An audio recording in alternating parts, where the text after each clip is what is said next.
Hi, I'm Wade Allen Root for Personal Liberty, and I'm reporting today on the greatest fraud in the history of world politics, the cover-up by the mainstream media of the United States of America of Obama's college records. But there is one ray of hope to report. The mainstream media just opened the door for all conservatives to demand that Obama releases Columbia University college records immediately. How nice of the mainstream media. Thank you. How did the Obama-loving frauds in the media manage to allow this to happen? They really screwed up, huh? They decided to try to ruin Dr. Ben Carson's candidacy. An articulate black conservative brain surgeon is just too big a threat to the election of Obama's socialist successor. So Dr. Ben needed to be neutralized and destroyed. So the mainstream media decided to electronically lynch a fine black brain surgeon. Who's the racist now? The media made the decision to destroy Dr. Ben by investigating his claims from 40 years ago about getting a scholarship offer from West Point. What they didn't realize is they would be opening the door for conservatives to demand an equally voracious, detailed investigation of Obama's college records. The media asserts that Dr. Carson made a false claim about his college record. Did he? I don't know. I wasn't there. It's muddled and debatable. The truth is in the eye of the beholder. But I don't think the most prominent brain surgeon in the world needs to purposely exaggerate any claims about his intelligence or education. Do you? Dr. Ben claimed he was offered a scholarship by a well-known U.S. Army general if he applied to West Point, but he chose not to apply. So was it an actual scholarship offer or just a conversation? My educated guess is Dr. Ben was basically telling the truth, and the general made reference to a free college education to West Point to Ben. Why not? He undoubtedly had the finest African-American student in all of America sitting right in front of him. Of course the general tried to entice young Ben to attend West Point. So would I. Either way, no world-class crime was ever committed. Politicians exaggerate or remember things in the past to their benefit all the time. This could be a case of taking a little too much credit for something that may or may not have ever happened. But Ben's claim, false or not, didn't cost me or any other taxpayer a dime, not a red cent. You didn't spend $1 on Ben's claim. The same can't be said of some of Obama's whoppers. After all, Obama's lies and false claims about Obamacare cost many of us thousands of dollars, even tens of thousands, in higher premiums and medical costs. Billions of dollars collectively. I'm one of the victims of Obama's fraud and misrepresentation. He promised we could keep our insurance, keep our doctors, our prices would go down, no jobs would be lost, the debt would go down, all lies. My insurance premiums have more than tripled under Obama. My deductible has dramatically increased. My co-pays have dramatically increased. My prescription coverage has been savaged, and my overall coverage has dramatically declined. In other words, Obama promised the world and delivered disaster.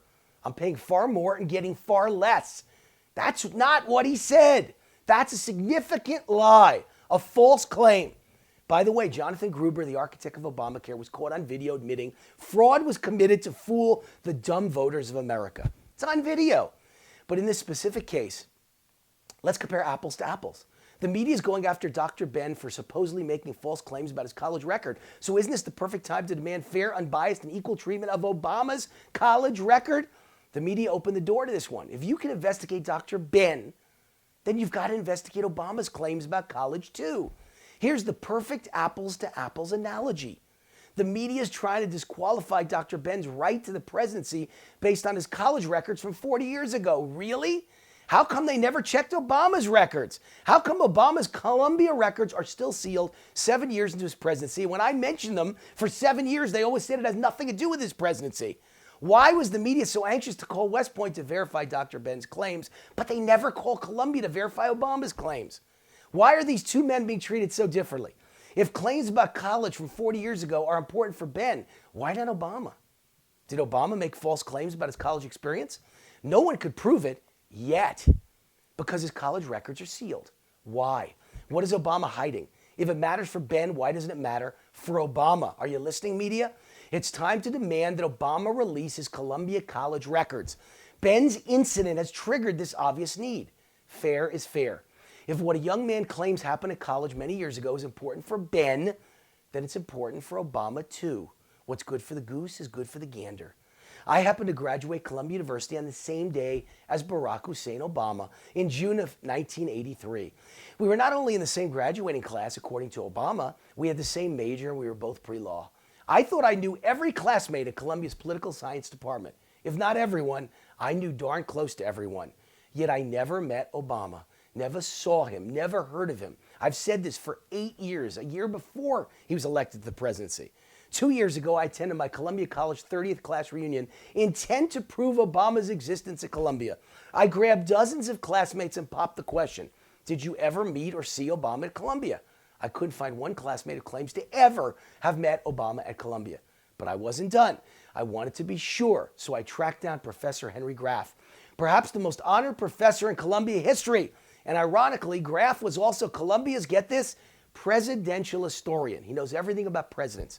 I interviewed Graff that same year and reported it right here at Personal Liberty, that Graff never met Obama, never heard of him, never saw him. Professor Graff said it was virtually impossible to graduate Columbia as a political science major without ever attending his history classes. Yet Graff studied his old records to verify the existence of Obama. And you know what he found? Nothing. Graff even went so far as to ask other Columbia professors. None of them remembered Obama ever being in their classes. All of this is on the record right here at Personal Liberty. Look it up. Obama is the ghost of Columbia. His existence at Columbia was just a rumor. Isn't this an important issue for the media? Something is wrong with Obama's story, yet no one in the mainstream media cares about the possibility Obama might have made false claims about his college record.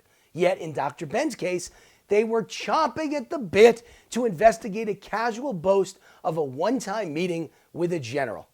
And assuming Obama did attend Columbia University, let's assume he did, but never went to class, which would certainly qualify as a very strange story, but let's assume all that's true.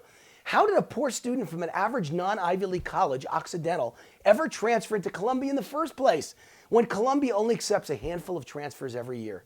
And those few transfers accepted, and I checked on this, are always the best of the best scholars in the nation from the top of their class at Harvard, Yale, or Princeton. Obama didn't meet the standard. Why are Obama's college records sealed? Did they show suspensions for bad behavior? Were his grades terrible? Was he caught using drugs on campus? Would any of this destroy his narrative of an Ivy League boy wonder born to become president of the United States? Here's one more possibility. Is it possible Obama beat the long odds of being accepted for transfer into Columbia by claiming status as an Indonesian foreign student? When I asked my fellow classmates familiar with the admissions process, all of them thought this was a very likely way to jump ahead of the other applicants. But of course, it would be considered fraud. Could that be why Obama sealed his college records? Remember, he released his birth certificate, yet never released his college records. He still has never released his college records. Why? Is it possible critics were looking in the wrong place all along? Is it possible Obama's college records are the weakness in his narrative? We'll never know unless the media investigates and demands access to his Columbia college files.